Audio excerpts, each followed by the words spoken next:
Hey, hello guys. It's the 8th of April in 2020. I missed a day yesterday. I had a doctor's appointment in the morning at 10. This is my first voluntary medical visit in Mexico. I've been to the dentist many times, but I've never gone to the doctor for just like a checkup.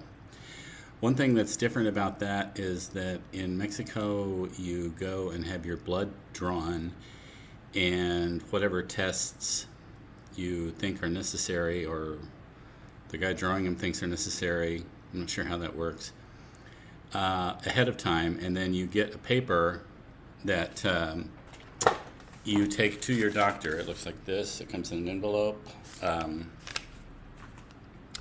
And that's yours. So it has all the results of your tests inside it.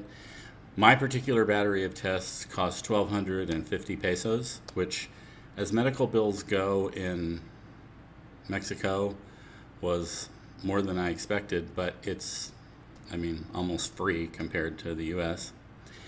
So then a few days later, you go to and it takes a few days for that to happen. So you need to go, like a week before your appointment with your doctor, and you need to be fasting, same as the US. You can't have coffee and stuff in the morning, so get your appointment early in the morning. It's Pacifico, which I think is my new favorite. My favorite used to be Modelo, which here is considered a more premium beer, but I think I like Pacifico. So my blood tests and all that with the doctor were pretty as you would expect. I've never had high sugar, so I'm not pre-diabetic, even though I have all the keystones of a pre-diabetic. I had a little bit in my family. My paternal grandfather had a mild diabetes. My father did not.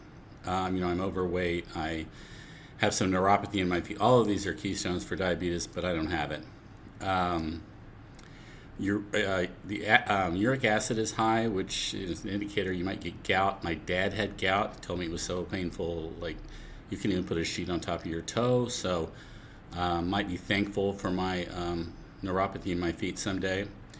My doctor told me I'm just getting to the age, I'm 60 years old, that gout starts coming on, so we need to get the uric acid down. And doctor also wanted me to quit taking so much tramadol for my pain in my feet, so he gave me a different painkiller. Also, he thinks my vitamin levels are low because of absorption problems related to a gastric bypass, so he gave me an injectable vitamin booster I need to get every 3 days. I need to go to a pharmacy or something and get them to give me a shot in the butt. It's a little bit painful, but I think the only pain is the alcohol that gets in my tiny little cut. Anyway, that was about it for the doctor. It was very much like going to the doctor in the U.S. They poke and prod on you. You get your blood pressure tested. You get weighed 119 kilos. If you're a man, such as me, you get a prostate exam, and then I guess I'll find out about that in a week or so. So this is what you get. In terms of Mazatlán and the sort of daily update I've been having, even though I missed a day. Stores are now only allowing one person per family. They all have big signs. Home Depot has pre-printed signs made by a professional printer.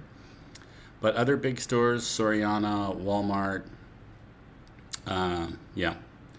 one person per family. So if you're going multiple people, don't go in at the same time.